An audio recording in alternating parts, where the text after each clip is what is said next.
Oh,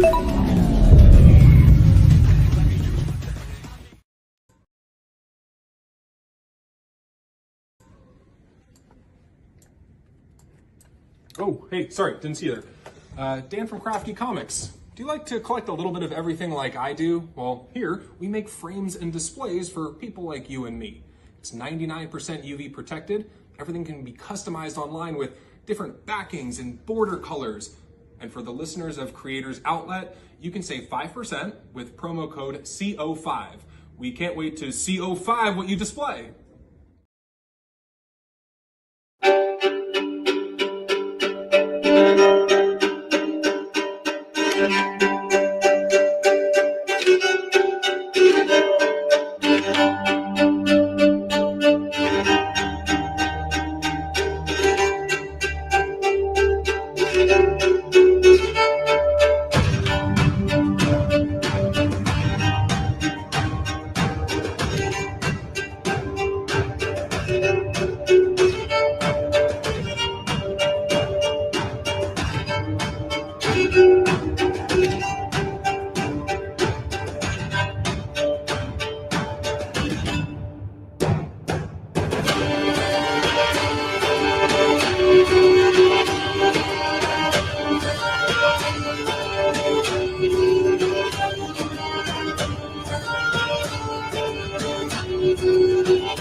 Welcome back. It's been a month since I did a new show. It feels like it, at least. But we want to welcome Matt and Steph back to the show with a new campaign.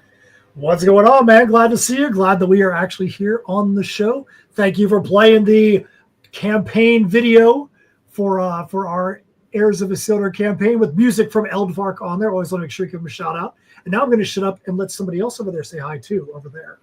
Hello, hello. Thanks for having us on again. Steph Cannon, the other half of InSym. And yeah, we're here to talk about our new campaign. We'll get all into it and what it's about and all the goods that you guys can get. I don't think I've ever seen a skeleton wearing a beanie.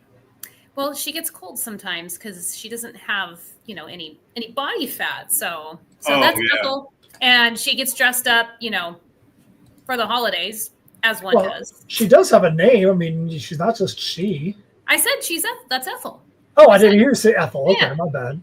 Well, last year, you know, my Niners were at this time, you know, at the NFC Championship, headed to the Super Bowl. So she was all decked out in Niners garb, and as a consolation, I have to still do it. But you know, even though they're out and have been for a while, but, yeah. It's one of those things, you know. What are you gonna do? There's always next year, as we say in Boston.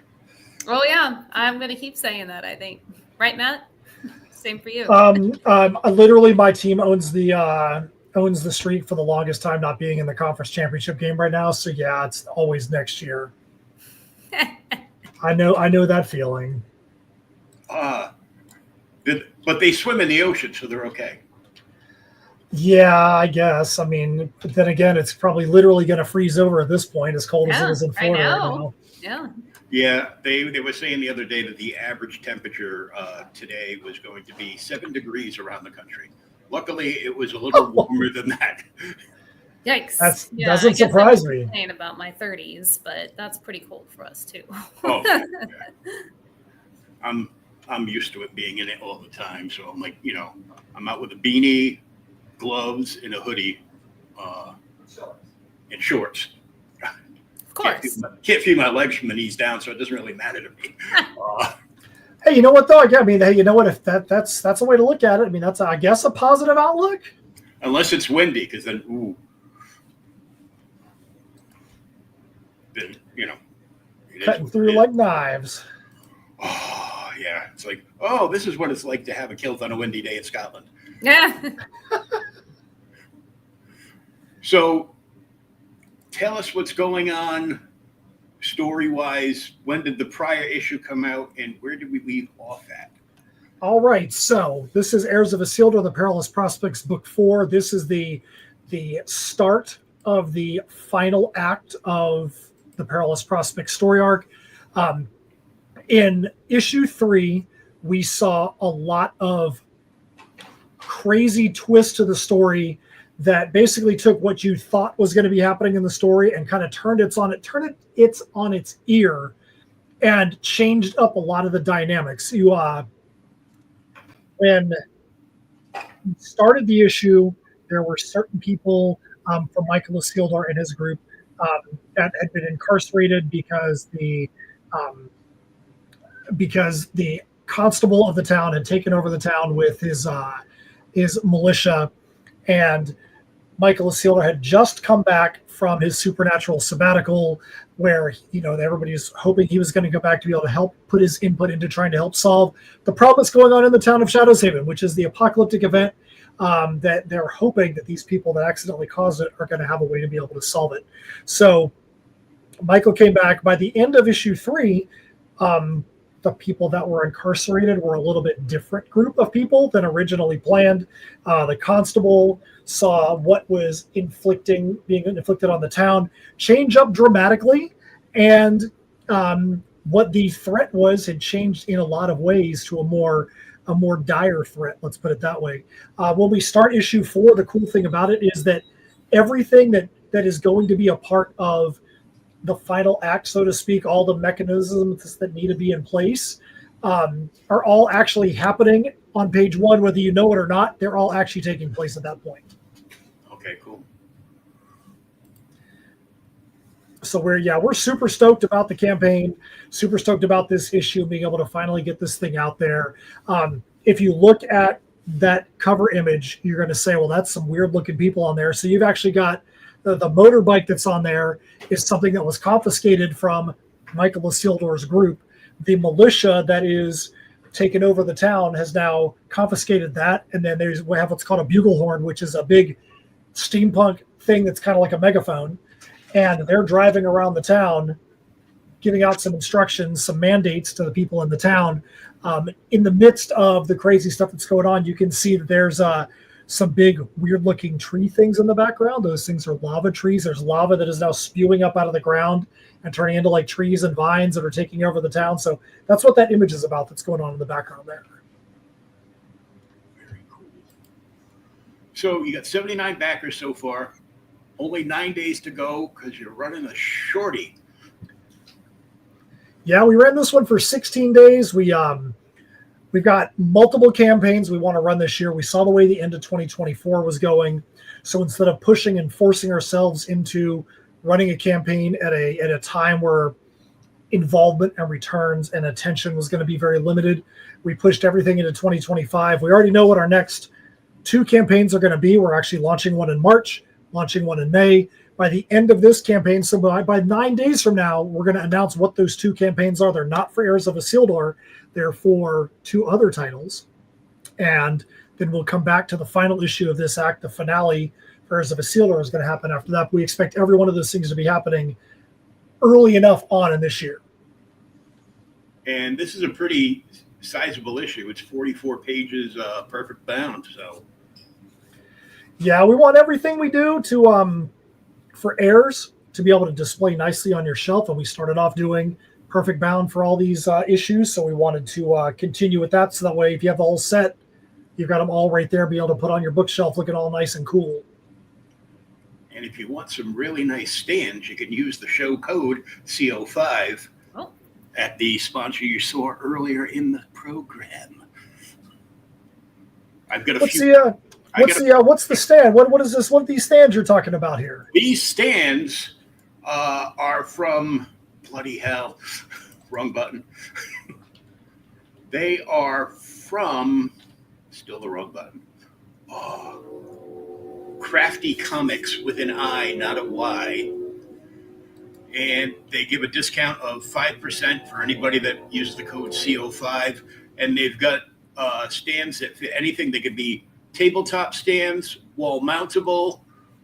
You can even have a scannable code piece put in, so you can use it to display online, or if somebody comes down to a convention where you guys are at and gets it signed and they video, with their phones, you guys signing the book, they can add that video onto it. So if somebody scans the book, the video will like pop up, and they have a choice to either let it be accessed from anyone anywhere, or they can keep it locked and only use it for themselves.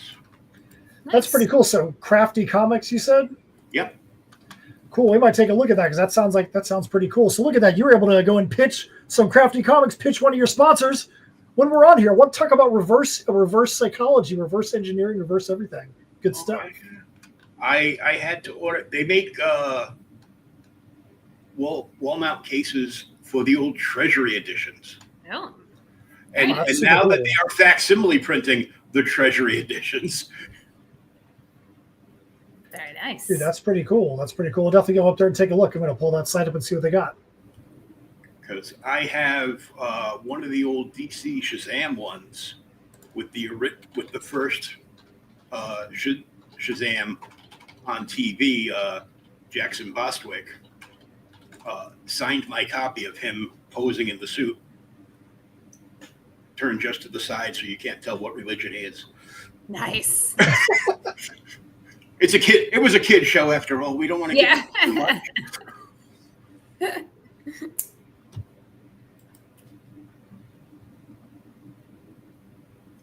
And we have bundles galore. Oh, yeah. So we've got 4 standard covers in the campaign. Every one of them is available as a metal cover option, but 2 of the 4 covers, the metal version is going to be unique. We've got, you know what? I'll tell you about the covers in a minute because I see we have the Stabity Bunny stuff up right now. So we actually did a super cool cross promo with Richard Rivera from Stabity Bunny. He's running Stabity Ever After #1 at the same time that we're running this. And so we got Josh Menendez, who did our Stranger Things homage cover, to do a piece of art for us. If you back our campaign physically, you get the trading card with Michael ISILDUR on it. If you back Stabity Bunny physically, you get the card that's got Grace from his title.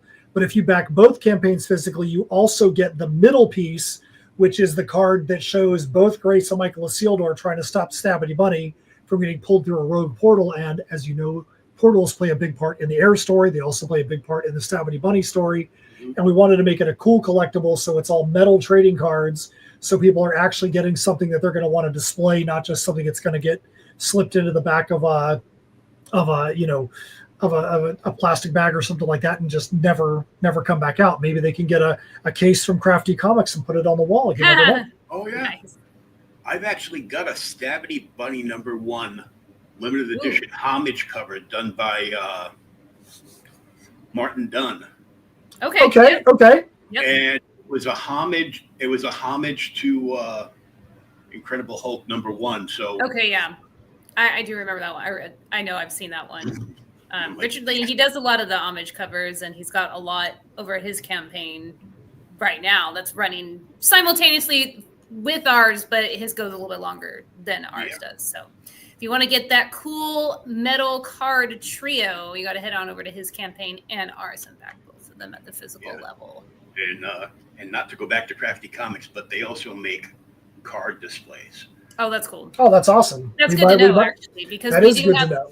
We do a lot of trading cards, and we have people that have collected all of them, and sometimes will ask us, for referrals for how to display them if they want to. So that's good to know. And especially connecting cards like this. Yeah. That it's a fun idea that was hatched between Matt and Richard while we were thinking about how we could cross promote in a way that was going to really entice people instead of just, hey, come back both our campaigns, because, if people don't know us and don't know him or vice, one or the other, then they need a reason to want to go to both campaigns. Other than that, both stories are cool because we know they are. But if someone is new to either franchise, then they're not going to know that right away. And so it's just a little bit of an enticement to go check out both campaigns and get that cool little collectible card trio. Yeah, that's pretty. I love it because it's very animated. Yeah, Josh did a good job with it.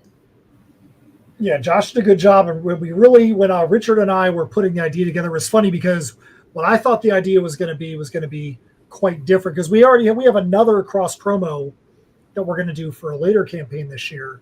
We were talking about this. Richard was the one that was like, "Yeah, man, we need to do something like what it is.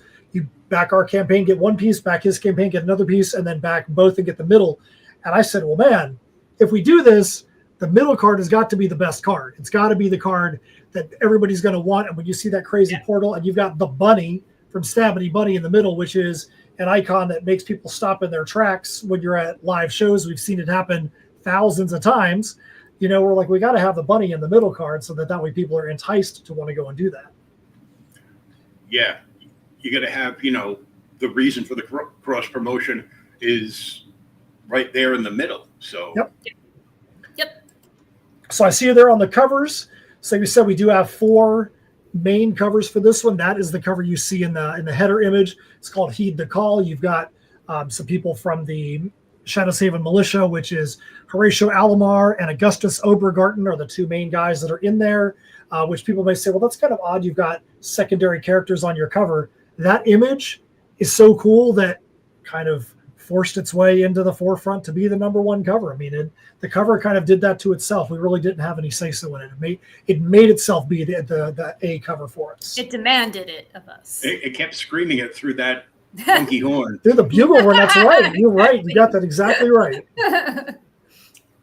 Put me on the cover or I will haunt your nightmares and do funny things in your dreams. So the next cover there is we always like to have an homage cover of our own with each one of the Heirs of Isildur sets. And this is now the 4th one. We did Metalocalypse. We did Stranger Things. Last time we did Nightmare Before Christmas. And this is our Alice in Wonderland Through the Looking Glass homage. This is actually an homage based on the movie poster for Through the Looking Glass. And we got Emily Reset, who's done some cover work for us before. She's a teen artist from the Melbourne, Florida area. And she did this cover for us. It came out really good. She's got a host of characters on here, some of them that don't normally make the covers. But she's got Michael and Merc, who are 2 of the main characters, and then some secondary covers or characters as well. But for this cover, when it is on metal, we're going to knock out all the mirrors. There's 5 mirrors on there. And we're going to knock out the mirrors, so the mirrors are going to be able to shine through on the metal versions. Oh, cool. And then Steph will definitely talk about the next cover. This that is one's cover near to our heart. C. This is a sister duo by the name of Chess and Gwen with colors by Marcus Rocha. Chess and Gwen are a manga creating sister duo from my hometown that I've gotten to know, and Matt and I have become friends, mentors with throughout the years. They're incredibly talented. They're young girls. They've got, I always tell people, I'm like, you're going to know who they are. Just give it time, because they're very talented. Their manga, The Bohemian Trials, was just released a couple weeks ago, the other week. And so I went, they had a signing at a local comic shop. So I went and hung out with them for a little bit and did some photo ops. But anyway, this is their fifth cover that they've done for us now. Just because we just can't resist having Gwen is the artist. We can't resist having her artistic take on our titles and our characters. So this one, we call it Shattered Visions. And you can see there, it's Michael Isildur with his customary top hat, and through the goggles, you can see some of our other characters there. And then we've got a metal-only cover for this one, which we refer to as cover CC, I believe. Yep. That's right there. Yep. There we go. So that's the metal-only version. You can see it looks like Michael's out there at midnight, got the neon lights shining in the alleyway. The coloring is completely different on this one compared to the other one, and that one is only available on the metal version. So that to get that one is going to be ultra rare, because there's not even going to be a standard copy version of that one. Wow. Metal. And then the last but not least, that cover is The Realm of Terror. That's another one of those that when we saw the art, we were like, that thing screams being a promo image. it's an image where you look at it and you're like, man, this is pretty dark. What's going on with this guy? You can see his fingers are dragging through the ground and actually pulling in ruts because he knows that something nefarious is going to be happening to him. You have no idea who the people are, no idea what it is, how it relates to Heirs of Isildur, but in the issue, it completely explains it, and you completely can understand why this scene is happening when you get the book. But that is cover D, Realm of Terror. Now, I know they're not, but at first glance at this cover, I was thinking Jack the Ripper and Candyman. Nice. Definitely, I can see that. That's, I mean, yeah. Well, you know, Jack the Ripper, London, Victorian times, so that it kind of fits a little bit with the steampunk. Maybe that's why the image popped out to us as looking so dark, is maybe we had those subconscious Jack the Ripper and Candyman thoughts going on. So then you get into the other things we have in the campaign, which we're super stoked about. You've got our shirts this time. The shirt is called the Shadowshaven Brigade. If you look at any of the policemen, the constables in Shadowshaven, our artist designed an emblem for their helmets. So we took that emblem, pulled it off of the art, which was just a very small little piece, and we gussied it up and made it full color and made it into something that we could make on stickers that we could put onto a shirt. So these are actually the Shadowshaven Brigade symbols. They actually have a dragon on there. We're big on dragons and serpents throughout our different titles. And then, Steph, you want to talk about our socks? We got the socks again. That's been a thing that we've been doing for the last few campaigns. We always have them with us at shows now. It's become one of our things that we do, and people love the socks. We've got we own every pair of socks that we have, of course, and I wear mine like to work and wear them all day long. They're like the main socks that I wear. Matt, I put some on right now because I'm freaking freezing. Yeah, for Matt to wear socks for him to be cold is surprising. But we have a new pair out with this campaign. I love them because they're purple. That makes me happy. I love purple. And, as long as people keep loving the socks, we're going to keep doing them. We can't promise that we'll always do them, but for now, we're definitely going to be doing them because and we have tiers where you can get just the socks if you wanted to. Of course, you're going to get, you can add on whatever you'd like. And then we have our poker chips, which are also purple. And that was literally not really done on purpose. It just sort of ended up that way. The poker chips, oddly, surprisingly, are very popular. We've had a lot of people that have added them on or, chosen, you can get a pack sorted because we've done them several times now. So we have a few different designs. This is our newest design here. And these are legit poker chips. You could use them. They're not just, they're not just for funsies. They're actual legit ones. Matt had a show where there was a street musician or a magician that came in, and he was doing some tricks with the poker chips and stuff. So he actually asked if he could buy some so he could use them in his show, and I'm like, yeah. Okay. I'm like, what idiot's going to say no? You can't use our stuff at your show.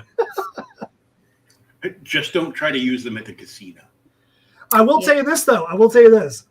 Right before the street magician came in, I had somebody that works at a casino, and he picked up our chips, and he's like, dude, these things are legit chips. I mean, they're made from the same company that makes real chips. Yeah.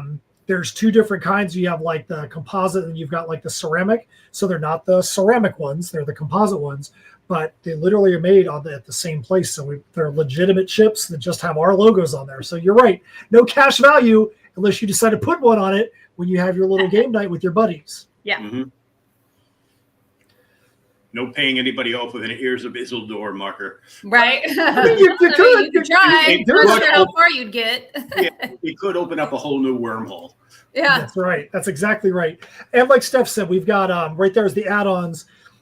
If you're somebody that missed a previous campaign, like for instance, you were around when we did the vinyls. If you're somebody's like, dude, what are you talking about? There's vinyl. That you guys have, your own music on vinyls. We made sure the vinyls are in there. We have the relettered, remastered, new edition of Tales from Nocturnia, the complete legendary sagas in there. As you can see, we've got the three different kinds of poker chips that we have right there in the campaign. I Am Keto, which is our fictional Far East title, is in there. All the different collectible covers. We've got, I think, 5 or 6 shirts.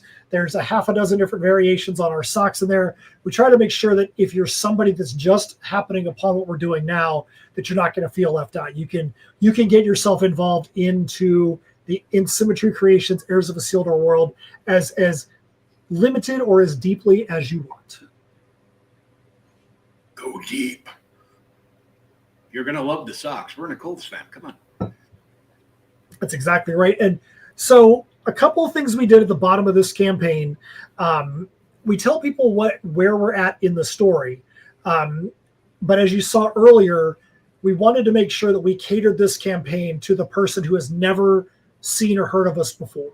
So we gave them that synopsis of, here's what the Heirs of Isildur story is about in general. In general, this is what it's about. This is what kind of initiated everything. But now if you're somebody like that has been around and you want to know, what am I going to get out of this story? Where is it going to go here? Now we have that section here. And then later on, we had people request us to do a reading order before. They want to know if it's just Heirs of Isildur, what's the reading order? Obviously it's 1 through 4, but then there's Nightmare Scenario and Crossroads Conundrum. But then you've got the expanded pieces like I Am Keto and Tales from Nocturnia. How do these things all fit together? What do I need to have a full understanding of the story? And we felt like that's been helpful for people, so that way they're not overwhelmed by all the different products that we have. Yeah. So you put that in after I'm over 1,000 pages deep. That's exactly right. So the image you're on right there, you see that that's something that we talked about earlier. So you've got the mayor and you've got Shiver that were incarcerated. They were put into the slammer by the militia. Then you have this kind of earthquake that happens, and these 2 guys escape. And at the start of issue 4, they're on the run. Nobody knows where they're at. And Michael's team has been working to try and save these guys and get them out of prison. And they think they've got it figured out. And now they're not in prison anymore. So they got to rethink everything. Politicians always making stuff difficult. I have no idea what you're talking about. None of us do. That's right. So now, since the police of your lovely little town here, Shadowhaven, they obviously look like old London bobbies. Yes. Do they get to carry weapons, or do they just say stop, or else say stop again? So that's a good question. So in Shadowhaven, and this is an odd thing, I don't think we've ever had any of them have a weapon, but I don't think that that's an intentional thing. I just don't think it was ever anything that was ever written in.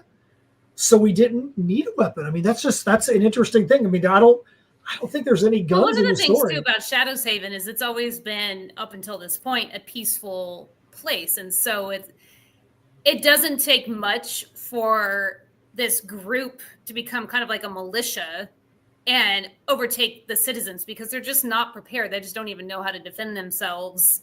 So, I mean, you could just take a shove, for them to get their way, because it's just always been harmonious. I mean, there was always police, but it was more, we've never delved into it, but I would think it would be more for like, hey, this, let's kick this guy out of the local, pub type of thing.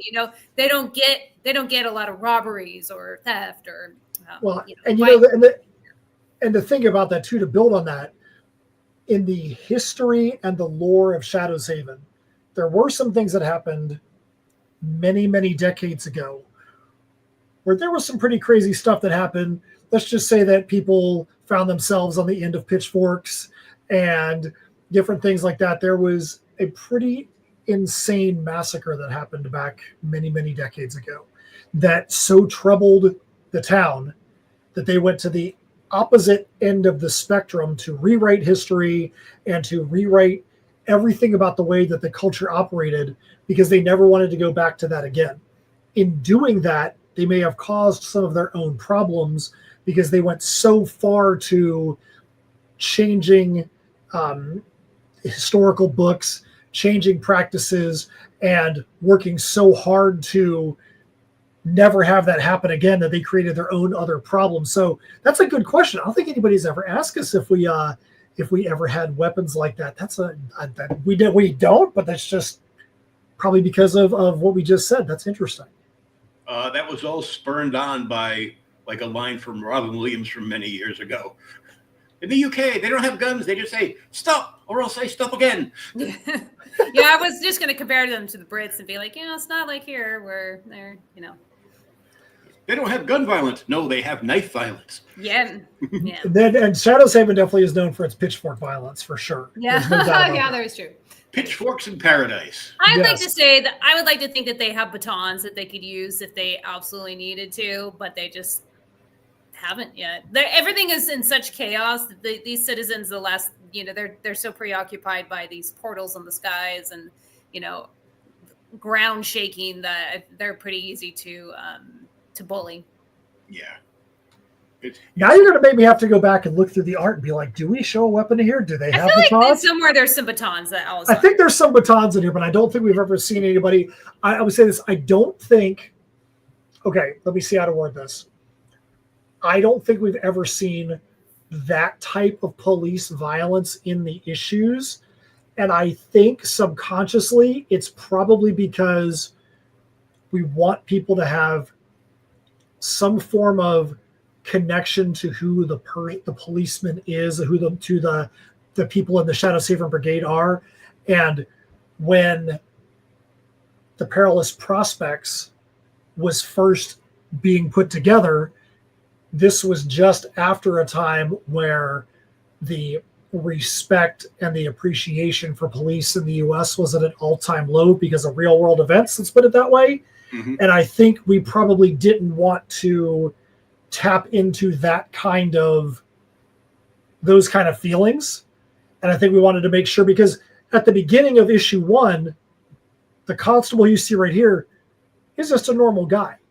And when in issue 1, he's like, hey, we need to go catch anybody who has harmed our town. If there's anybody that knows what's going on in the town right now, and we need to find them, we need to bring them to justice.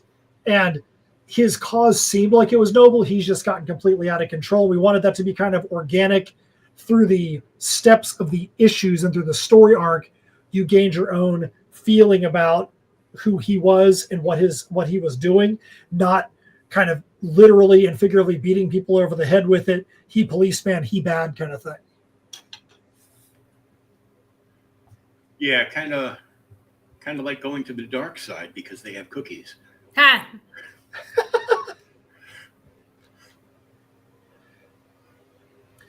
So there you see, so that panel is a significant panel in the story because, one, you see the two-headed horse. Two-headed horse made its appearance all the way back early on in Crossroads Conundrum as something where some of the people that were pulled through portals had never seen a two-headed horse before. Others, it was no big deal, and that made them all realize that wherever they were from, there was something about it. They don't know if it's in the same timeline, if there's a multiverse, whatever it may be, they don't know. All they know is that there are things that are in where they're at now that are not the same as where they came from. So that's why when you see the two-headed horse, it's a symbol that things just aren't exactly the same in Shadow's Haven as they are everywhere else. And in this panel, you see Michael ISILDUR that's able to ride the horse. There's only 3 people in this panel, and that's Michael ISILDUR, Natasha Hemlock, and Keto, who came over from I Am Keto. There's only the 3 of them in this panel, and that's a significant panel, and it's significant because of all the events that have happened. They have kind of found themselves in this have to rely on each other, not because they want to, but because they have to kind of panel, and it kind of helps. It helps to push the story into an interesting spot when we get into the start of issue 4. One of these things is not like the other.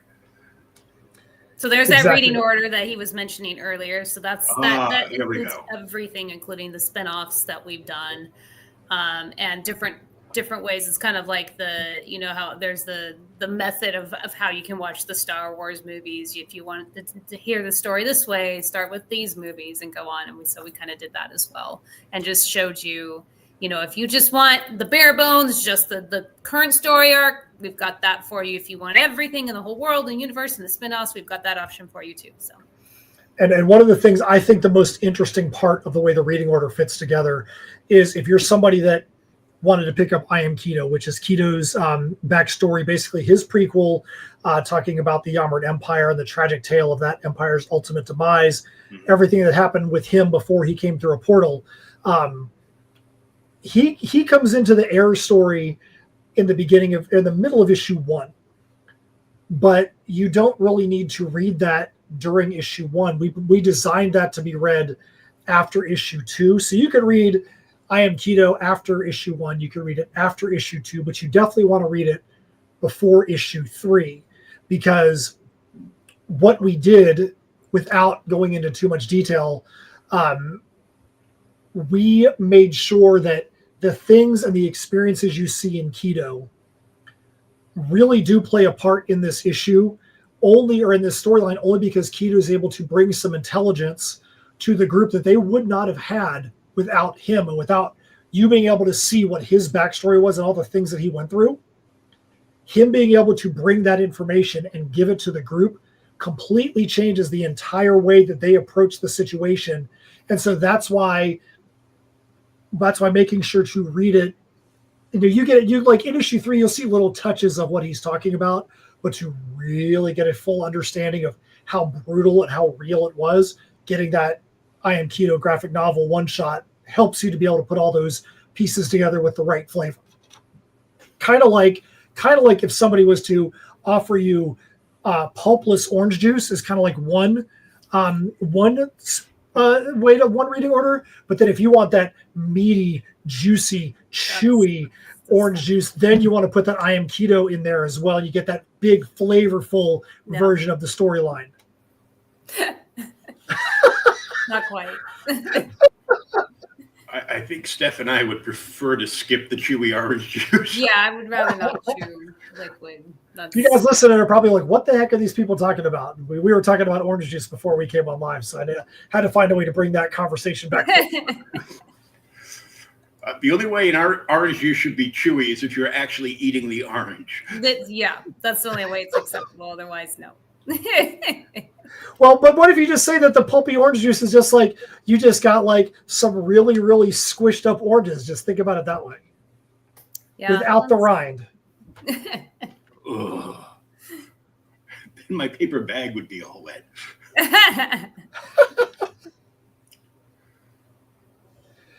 So right there at the end, we decided to put some sample pages in. These are pages from issue 1. And the reason why we went with issue 1, again, we were catering to the people that have never seen our campaigns before, that are new to the story. We put the first 7 pages of issue 1 into the campaign because those 7 pages basically touch on the 3 main groups of individuals that are in this story. And obviously it's not every single character, but you've got the group of people that is at Michael's estate on the farthest hill of Shadow's Haven, which is where the thing starts. Mm-hmm. You've got the Hemlocks in their mansion. And then you've also got the citizens of Shadow's Haven. So those 3 groups all have very important roles. As somebody that has the vinyl, you've got the perilous prospects of Shadow's Haven, the perilous prospects of the portals, the perilous prospects of Michael ISILDUR.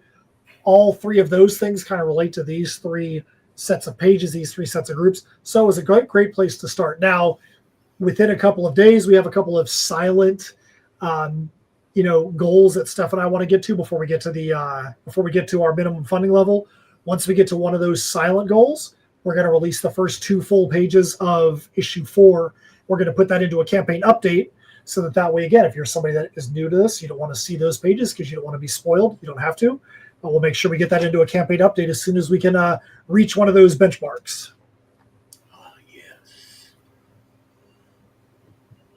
The silent ones. It's never silent here. It's either me snoring or the dog. So, can people tell the difference?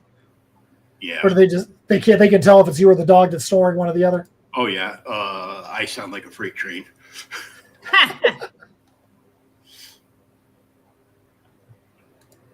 So the one thing we do want people to know is that this book originally, when we talked about it during the last game, we were like, yeah, we're going to wrap this thing up when we get to issue 4. As we were putting issue 4 together and knowing this was going to be the completion of the Perilous Prospect story arc, once the art started to come through, some of the things, the way we had designed it in the script, needed more room to be able to fully flesh out in the issues.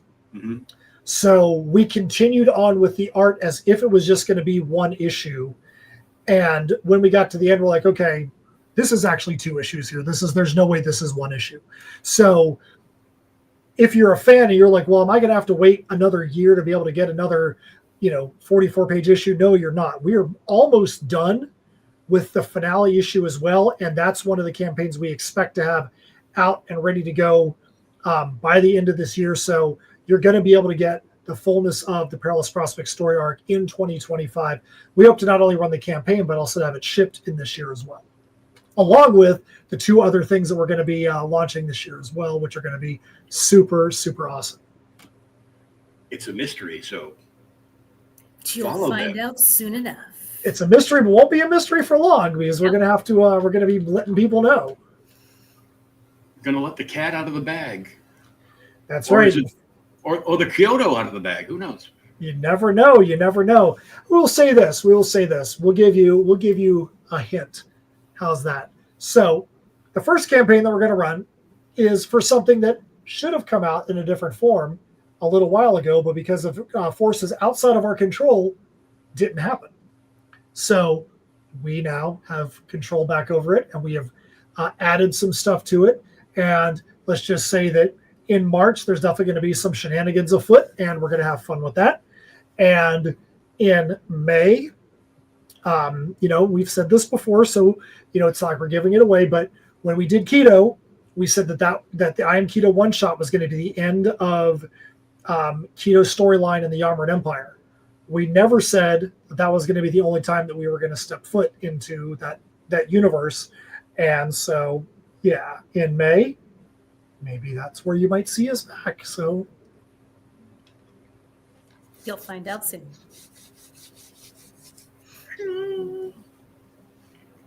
And I'll tell you this, while we're sitting here right now, we just got a piece of art in for that very title we just talked about, like 2 minutes ago. It's a well-oiled machine these days. We're just constantly working on the next thing, getting art for the next thing, getting the Kickstarters ready for the next thing. It never ends. And no, we are not going to see that piece of art. No. Sorry. I will tell you though, it might feel like a well-oiled machine, but sometimes you feel like that hamster that gets on the wheel and the wheel spins too fast, and then the hamster just kind of bouncing around on the wheel, flies off the wheel, and yeah. Oh yeah. Yeah, it happens. It happens. Hey, Buzz. What's going on there, Buzz? Glad you could join us.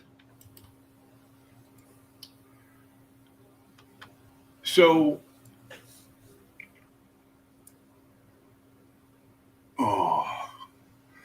you got me side thinking about chunky orange juice. It's killing me. Special, that's for sure. Yeah. How would you best describe this to somebody who's never heard of you guys, shows up to a convention that you guys do all the time, and somehow they've missed the tables? And how would you pitch them on this? I would say it's apocalyptic sci-fi set in a steampunk world, and the story is an apocalyptic event has happened in the town of Shadows Haven.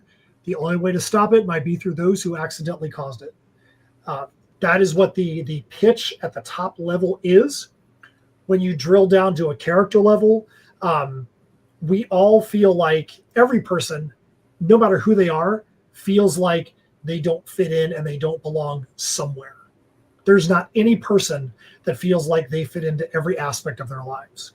Mm-hmm. And in this story, especially the group around Michael ISILDUR, is definitely a found family where there's people that all felt like they were isolated and alone in the environments they were in, that for whatever reason, cosmic forces have now brought them together and pulled them into this one spot. And we really feel like there's something, no matter what character it is, you can find something in that character that you can relate to in their struggle, in their approach, in the way that they make decisions that you can relate to, you can respect. So that's what we would say to somebody if they came to the table. There's strong male characters, strong female characters.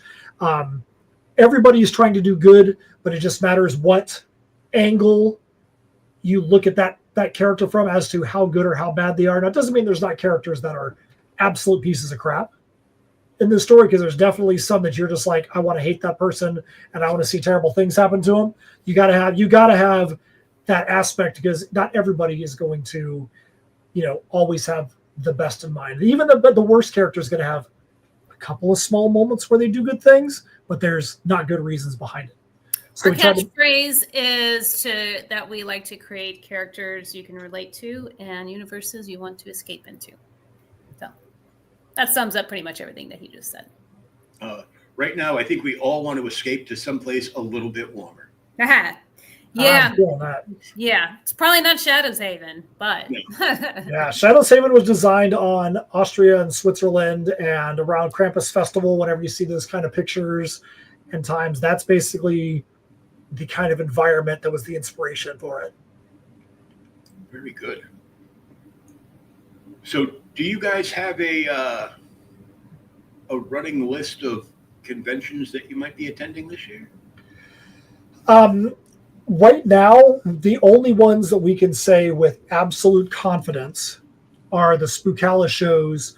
That's the big horror conventions that we do in Tampa, Florida. Those are the ones that we know 100% are on the docket. PalmCon in November, pretty sure, is one that's on the docket. There's a lot of shows we know that are pretty solid. We just have to get the cross the I's, dot the T's, and yes, I know I said that backwards, but I did it on purpose. We get it. That chunky orange juice messing That's with you. right. I know. See? Cross the I's and dot the T's. But that's the main ones right now. Right now, we're doing probably a lot more strategic shows, a little bit less than we normally would, because we have so many Kickstarters we're going to be doing.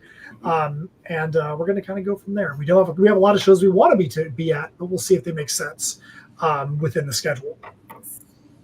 Have you guys ever attended Terrificon? Have not. Where is Terrificon at? Is that the one that's up in the Northeast? Yeah, it's in Connecticut at one of the casinos, Mohegan Sun. Okay.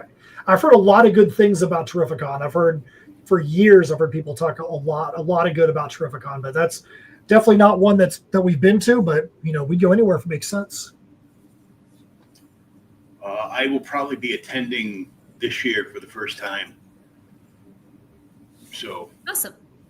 When is Terrificon? What time of the year? They have a few different ones. The same guy, Mitch, does just before. I think Terrificon's in August. Okay. And before that, he does a Connecticut Gamer Con. So it's from the old tabletop stuff, or as we used to call them, games. All the way. How dare you use such a basic and to the point name for something? They, changed our identity. We have to call them tabletop games now because we require a table at least. Kind of like kind of like a used car became a pre-owned vehicle. Oh yeah. Yeah.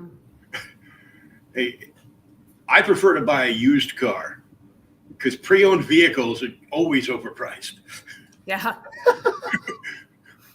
The difference between checking out the car yourself and having somebody tell you, "Oh, nothing wrong with it. Every problem is just drive it back here." Right off the bat, I'd be suspicious. Oh, he thinks this car's going to drive again. So I want to thank you guys for coming on and talking about the new campaign. Only 9 days left. Please get out and go check it out for yourself. You can go to tinyurl.com/HEIRS, HEIRSTPP4. That's right. And don't forget to go over to that Stabity Buddy campaign. It's at tinyurl.com/StabityEA1. That's Stabity EA1. If you go over there, if you back both campaigns at a physical level, then you can get that full metal trading card set. And we got to give a shout out to our guy, Martin Piero. Martin Piero, his campaign for From Blood is about to wrap up. He's almost hit the funding level on that. It's going to go search for From Blood. I don't remember what the link is for it off the top of my head, but go to From Blood on Kickstarter. He is almost there. We'd love to be able to see him be able to hit funding tonight. Yes. See what happens. Nice. And us too, because that would be a pretty amazing night. Yeah, that would be awesome. You never know. Let's go. Know. You never know. So go check out the campaign. There's lots of stuff there. Get some socks. Everybody needs socks. That's right. Socks are great. Yes. So, yeah. Only a small percentage wants to see your feet. The rest of us all want your feet covered with socks. Even if you're wearing sandals. If you're wearing Crocs, please don't talk to me. That's like 60% of the country. So yeah, I know. It's just they're in sport mode. Sound like my kid. No, yeah, hold up. I got to put my Crocs in sport mode. Okay, I was tempted to buy a pair of Crocs because they modeled them after the Michael Keaton '89 Batmobile. Oh, okay. And it was the red tail feathers that came right? up. Yeah. I'm like, then when you wear those all the time, it looks like you've got, bad freckles because you've got these symmetrical dots all over your foot from right. The very bad tan lines. Yeah. Yeah, your polka dot feet. If you wear those and that happens to you and you're around me, know when you fall asleep, I'm going to connect the dots with a Sharpie. William, have you seen these shirts? I don't know if you saw these shirts in the keto campaign. I think I did, yeah. It's glow in the dark, right? That's right. It's the glow in the dark shirts. Well, I got my other monitors here, so you can't see it, but it's a glow in the dark shirt for sure. And it glows very well too. Yeah, I can see it. I can see it's fitting to glow, but having the monitors and stuff right here, it wasn't going to let it glow appropriately. The Doomhaven's Bobby can see you coming from a mile away wearing that shirt. Yeah. That's exactly right. That's exactly right. He's going to tell me to stop and then tell me to stop again. And then tackle you. It all came full circle. Yeah, see? So, guys, thank you so much for coming on and talking to us about this campaign. Everybody, please go check it out. And thanks to everybody that watched or listened to the podcast. We will see you once again here on the Creators Outlet. Thanks a lot. Thank you. Everybody take care. Have a great night. And read some comic